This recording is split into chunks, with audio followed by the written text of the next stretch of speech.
Bonjour à tous, hein. Merci de nous proposer cette session sur le sujet qu'on souhaitait partager avec vous. Désolé, il a décalé légèrement, je pense, avec le temps. On souhaitait prendre cette session pour faire un état des lieux de ce qu'on a observé comme projet SOC sur le territoire français.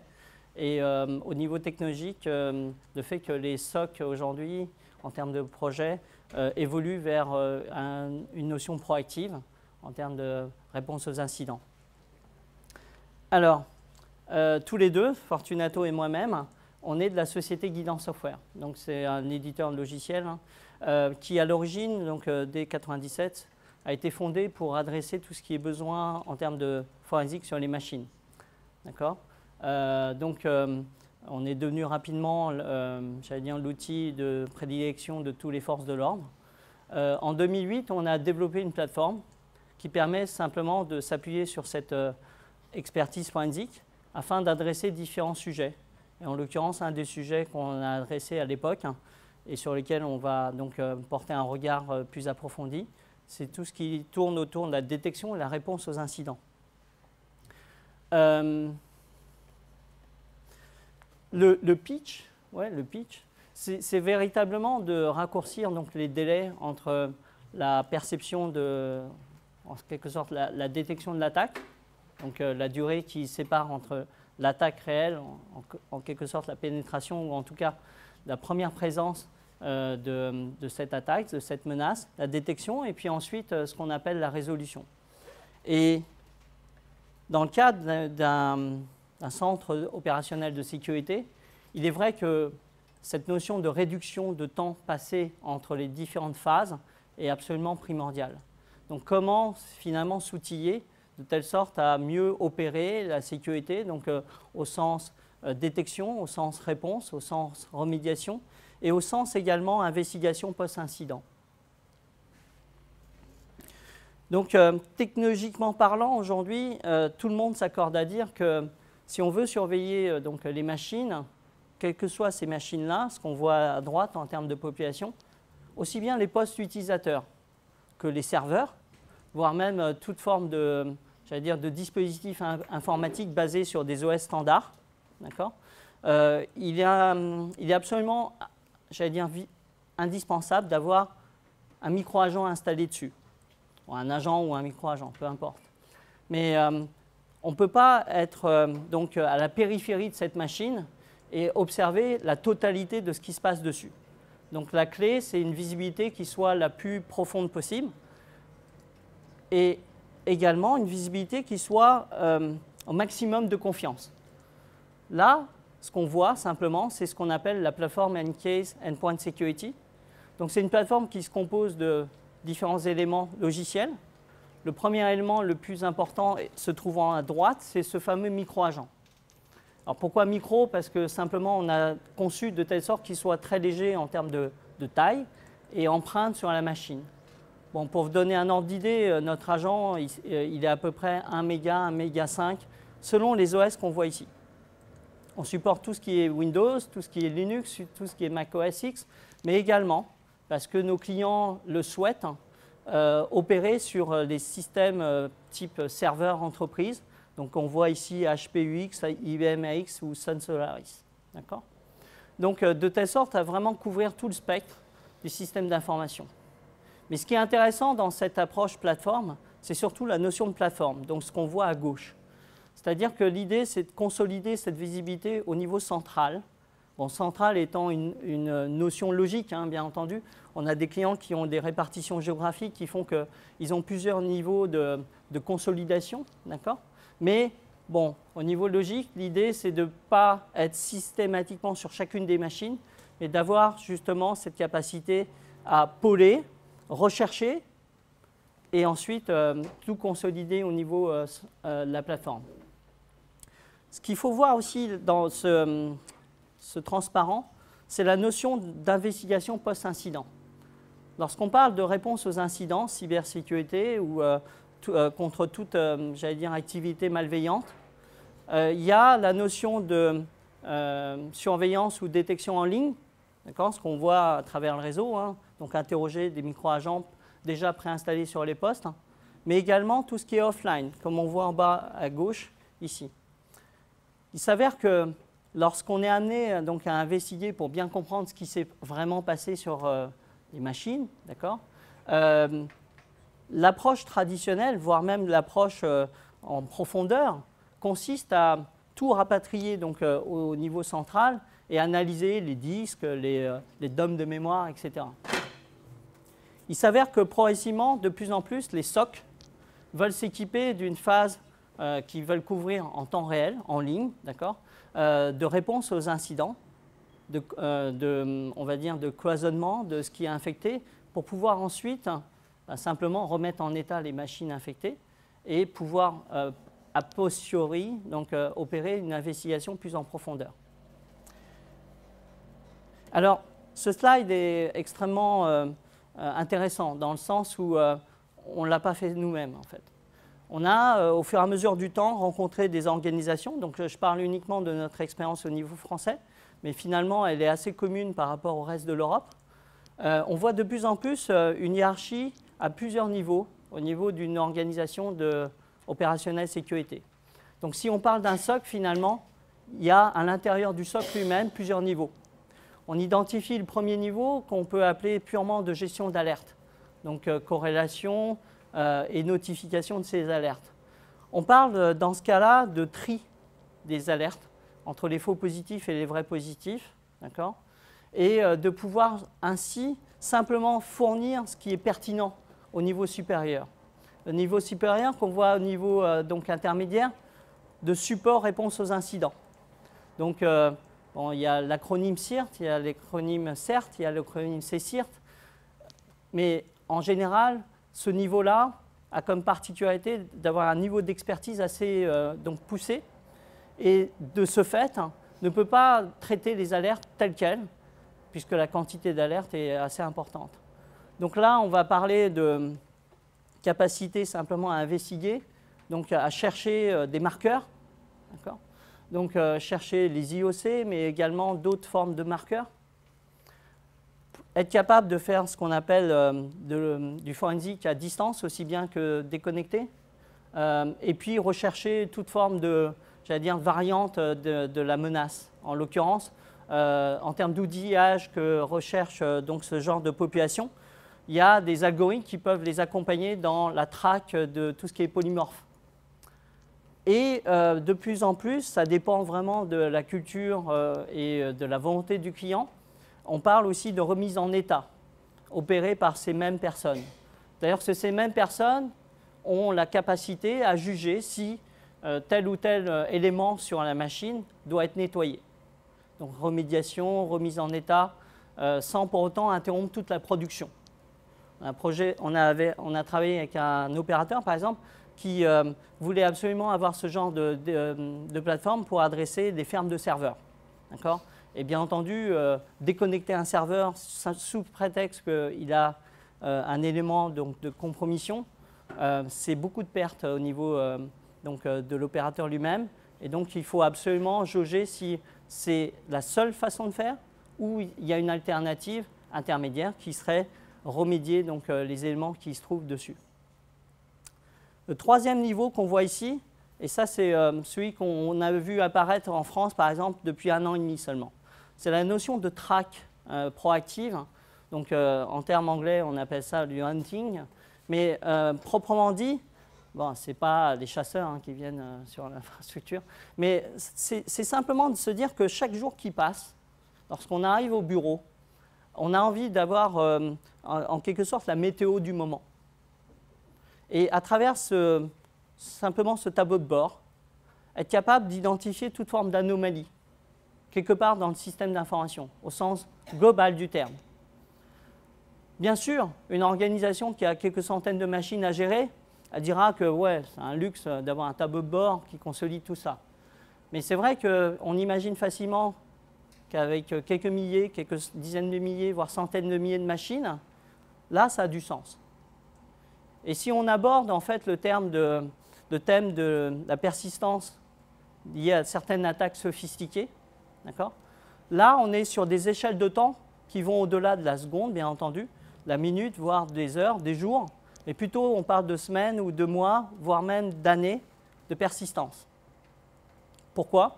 Parce qu'on recherche en quelque sorte ce qu'on peut appeler un signal faible de présence d'activité malveillante au sein du système d'information. Là-dessus, il y a un besoin de faire ce qu'on appelle l'analyse rétrospective à long terme.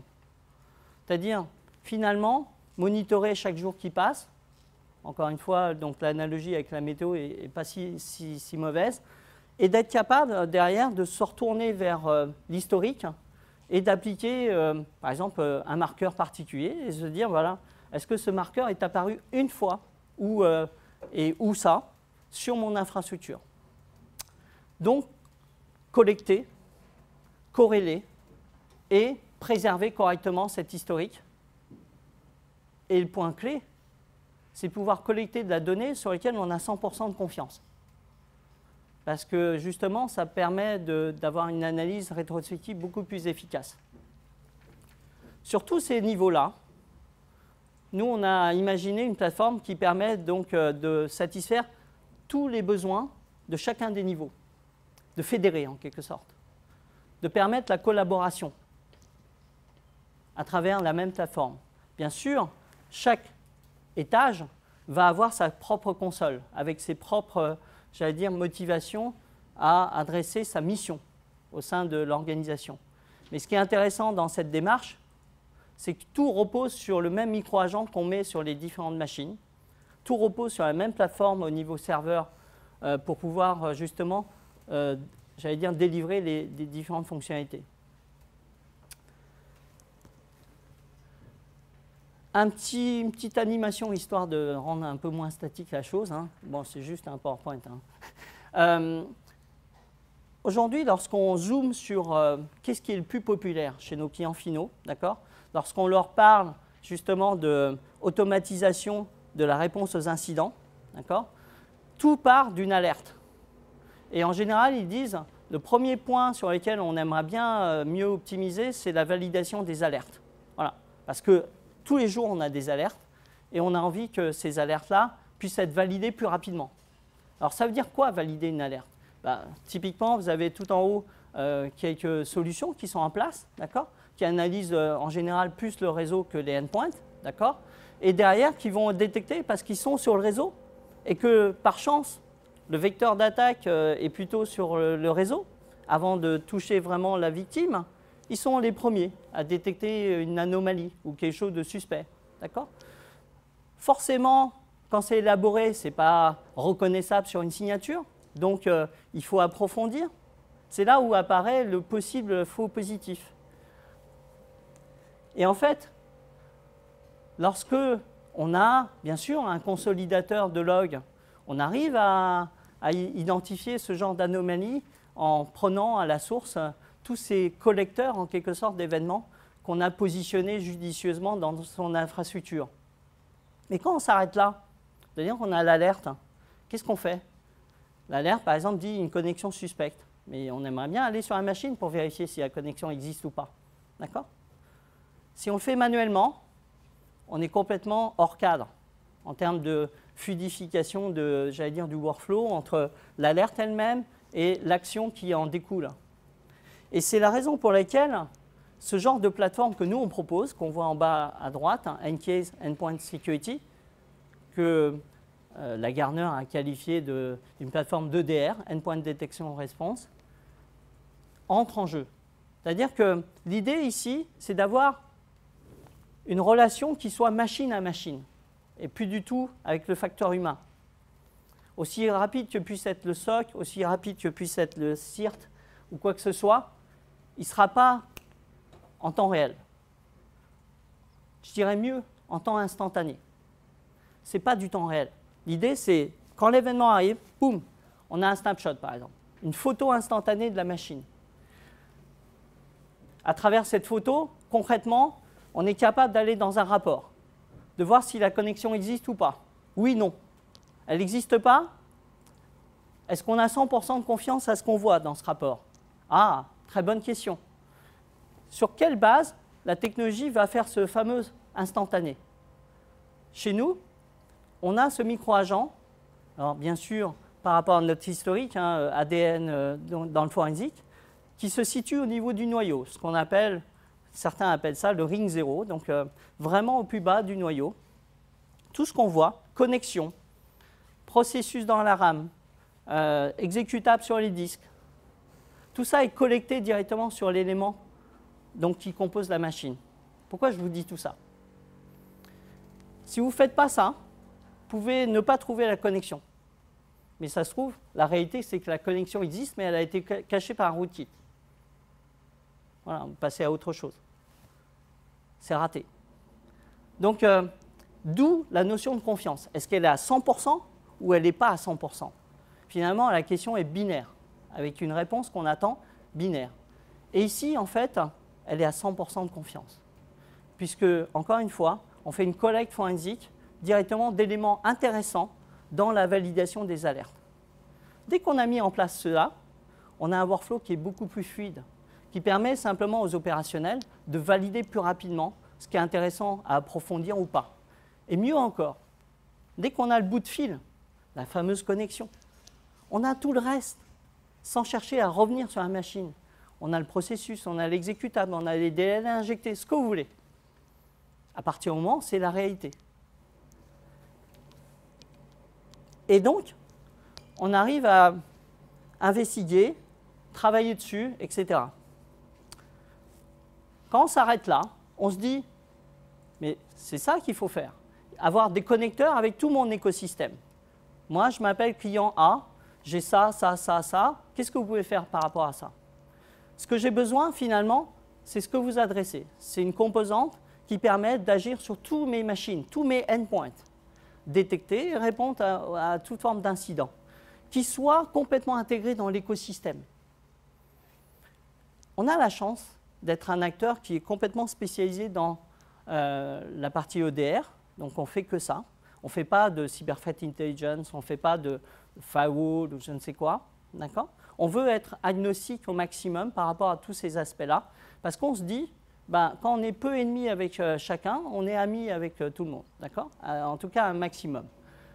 Et à partir de là, le client, il y gagne. C'est-à-dire qu'aujourd'hui, tous les projets sur lesquels on est, il y a la notion d'agnostic au niveau connexion avec l'écosystème qui est absolument important. Et de ce fait, ça renforce forcément notre posture de EDR, donc Endpoint Detection Response. Ce qui est intéressant, en dehors de tous ces éléments qui tirent parti en quelque sorte de cet élément qui fédère tout ce qui est visibilité sur les endpoints, je souhaite faire une petite référence sur les connecteurs qu'on a avec ce qu'on voit en haut. Les serveurs email, tout ce qui est repository, Dropbox, etc., dans le cloud ou in situ. Pourquoi? Parce qu'en fait, la majorité du temps, lorsqu'on parle de détection et réponse, on parle que d'actions menées sur les machines. Or, ce n'est pas vrai. Les machines n'ont pas le monopole de possession de la propriété intellectuelle, de ce qui est de valeur en quelque sorte. On peut l'avoir sur les serveurs, etc. En fait, la bonne approche, c'est d'ajouter dans, j'allais dire, la politique de sécurité globale, une connaissance meilleure de la carte de répartition des assets. De telle sorte à justement positionner les bonnes solutions de défense par rapport à la valeur des assets. C'est la raison pour laquelle on a aussi développé au fur et à mesure du temps des connecteurs qui, en définitive, permettent à une organisation, et ça c'est prouvé avec une organisation européenne dans le domaine très sensible, donc la défense, qu'on apporte vraiment de la justesse au niveau, j'allais dire, construction de notre défense par rapport aux menaces. Et ça, c'est un travail quotidien d'audit qu'on maintient pour bien comprendre où se situent les données, comment elles bougent, comment elles sont déplacées par les producteurs de ces données, ni plus ni moins des utilisateurs, et de ce fait, mieux protéger tout ça. Alors là, vous ne voyez pas, mais comme on vous communiquera une copie de cette présentation, vous pourrez regarder plus en détail. l'idée de ce transparence, c'est simplement vous donner la réalité des choses. Lorsqu'on est amené à adresser donc un groupe avec des sites répartis, avec des contraintes de réseau à bas débit, parce que bien entendu, à un moment donné, après la démo, on a envie d'avoir la réalité. Et en général, cette réalité permet de filtrer les solutions qui sont absolument designées pour se mettre en production ou pas. Donc ici, c'est vraiment une approche multi-composants logiciel qui permet au niveau central de moduler en quelque sorte donc, les différents éléments. Exemple, si on a besoin de traitements de plus en plus puissants, il suffit d'ajouter des éléments adéquats de notre plateforme. Et si on a envie d'avoir plus de consoles, etc., enfin bref, voilà, une vraie plateforme type entreprise. Et ce que vous ne voyez pas, c'est ce qu'on appelle les personnes impliquées dans la notion de réponse aux incidents. Je vais vous lire. Il y a des personnes donc, dédiées à tout ce qui est riposte contre les malwares. Mais tiens, il y a des personnes aussi de la ressource humaine. C'est bizarre. Il y a des personnes du légal, la compliance. Ah ouais. Ah bon. Donc, ça me permet de passer la transition à Fortunato, qui est dans notre équipe, justement pour adresser l'aspect plus large, plus étendu, que simplement rester dans le cadre pure cybersécurité. Il s'avère que les incidents, ce n'est pas que 100% basé sur les malwares. Et une organisation dira mieux que moi qu'il ne faut pas une plateforme qui soit uniquement focalisée sur ça. Et c'est la raison pour laquelle on a des workflows beaucoup plus élaborés. Donc je passe... Bon, Fortunato Garino, j'ai rejoint en fait Guidance il y a à peu près un mois. Mon passé en fait vient de l'expertise judiciaire. J'ai été pendant 7 ans et demi en fait en charge de ce qu'on appelle l'e-discovery, donc la recherche de preuves en fait pour le groupe Forestia, qui est un équipementier automobile présent dans 34 pays, 350 usines dans le monde. Précédemment, j'ai été expert judiciaire pour le pôle financier de Paris pendant 5 ans. Et ma spécialité, effectivement, c'est le forensic, mais le forensic judiciaire. Donc on revient effectivement au premier slide où NCASE, qui effectivement a été créé en 1997, s'adressait essentiellement aux forces de l'ordre. Donc la mission d'NCASE, c'est vraiment effectivement de faire un gel de la scène de crime. Peu importe effectivement qu'il s'agisse en fait d'une attaque SSI ou qu'il s'agisse effectivement d'espionnage industriel, de harcèlement moral, harcèlement sexuel à travers les ressources du système d'information ou du shadow IT. La question est de pouvoir avoir suffisamment d'éléments probants devant une cour. Or, pour un CERT, au niveau 3, vous avez le forensic et puis vous avez effectivement le forensic judiciaire. Et là, on s'adresse effectivement à des gens qui sont le directeur, le juridique, à la fois du CERT mais aussi du client, le directeur de la compliance, les autorités administratives indépendantes, les autorités judiciaires, surtout lorsque vous avez affaire en fait, à des attaques ou à des crimes qui sont sur plusieurs continents. L'intérêt de cette solution, alors certes, en matière de SSI, elle est assez intéressante, mais c'est surtout en fait aujourd'hui la seule solution technique qui a une valeur probante devant les cours judiciaires à travers le monde. Les seules exceptions sont un petit peu au niveau de la Chine et de la Russie, mais sinon, en fait, pour le reste en fait, des autres pays, vous avez effectivement ce qu'on appelle la valeur probante du rapport qui est remis. Pourquoi? Parce qu'effectivement, au sein du servlet, vous avez ce petit servlet qui en fait, fait donc un méga, qui va lui en fait avoir suffisamment de contrôle d'intégrité qui va permettre effectivement sa non-compromission, et sur tout ce qui est transmission en fait, d'informations protégées, chiffrées, scellées, signées, ou entre le servlet et les plateformes effectivement d'investigation et d'analyse. Donc, aujourd'hui, clairement, les CERT sont en fait soumis en fait, à des requêtes par rapport à leurs clients au niveau notamment des cyberassurances. Alors, pour une petite information sans trahir de secret, Forestia en fait, a souscrit une cyberassurance pour la compromission des robots industriels, notamment des robots soudure dans les usines. Pourquoi? On a des usines effectivement qui sont à travers le monde, qui sont 100% automatisées. Vous avez 5 personnes qui gèrent une usine qui fournit effectivement un chiffre d'affaires d'à peu près 300 millions de dollars par an.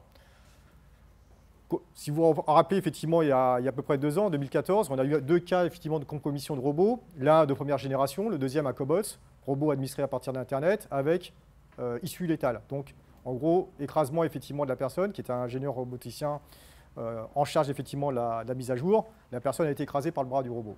Toute la question est comment démontrer effectivement que le piratage vient de l'extérieur. Dans ce cas, il y a crime.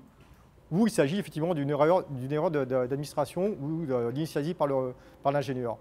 Là, la question, elle est plus effectivement sur la symbolique technique de savoir si on peut effectivement monter à l'origine de l'incident. La question, c'est qu'effectivement, derrière, on a du pénal.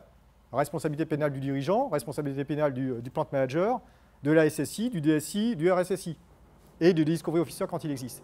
Pourquoi? Parce que dans certains pays, notamment les États-Unis, la première mission effectivement d'un Discovery Officer et de ce genre de solution, c'est de préserver la preuve.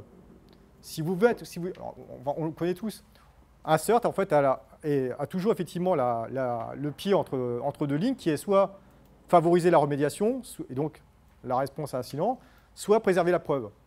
Quand vous avez une usine effectivement qui fournit par exemple une gamme premium de voitures, sur de la soudure, un arrêt de chaîne, c'est 8 000 € la minute. Imaginez-vous bien que si vous devez faire en fait en temps réel de l'investigation sur un robot pour savoir quel robot vous devez arrêter, est-ce que vous devez arrêter toute la chaîne ou simplement le seul robot qui a été compromis, la décision elle dépasse largement celle d'un CISO, d'un CERT et voire d'un DG d'entreprise. Donc la question est de savoir comment pouvoir à la fois continuer notre travail en tant que SSI, responsable de SSI, et notre travail en tant que e-discovery officer. L'avantage de cette solution, c'est qu'elle va préserver la preuve. Donc, vous allez pouvoir faire de la remédiation tout en conservant les éléments nécessaires à pouvoir porter la chose en justice et à vous défendre. On va peut-être sortir. Ouais. Donc du coup, cette question-là, en fait, elle va effectivement être hyper importante au niveau des CERT, car vous allez devoir avoir des fonctions qui vont être complètement séparées et complètement cloisonnées. Il y a certaines informations qui vont être à l'usage exclusif effectivement du CERT pour la remédiation en fait, technique de l'incident, et d'autres informations qui vont être réservées en fait, à la partie compliance, légale et si nécessaire judiciaire.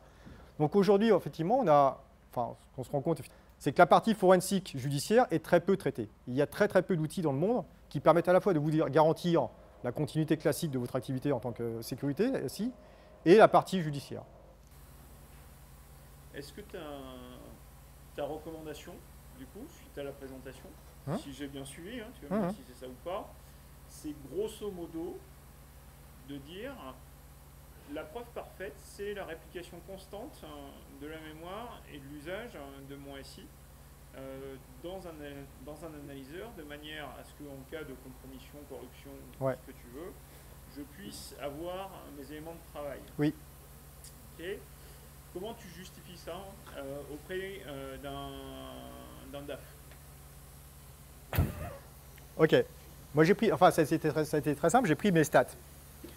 Fraude financière, on a fait tomber 2 DAF pour corruption active. Il a détourné 7 millions d'euros, non, 5,4 millions d'euros en 7 ans. Le deuxième caillotte parallèle, 1,2 million d'euros. De criminalité en col blanc. Là encore, la proportion pour qu'un DAF, effectivement, soit l'auteur d'un délit. Toi, tu n'as que 2 cas. Ben moi, c'est ça que je vois.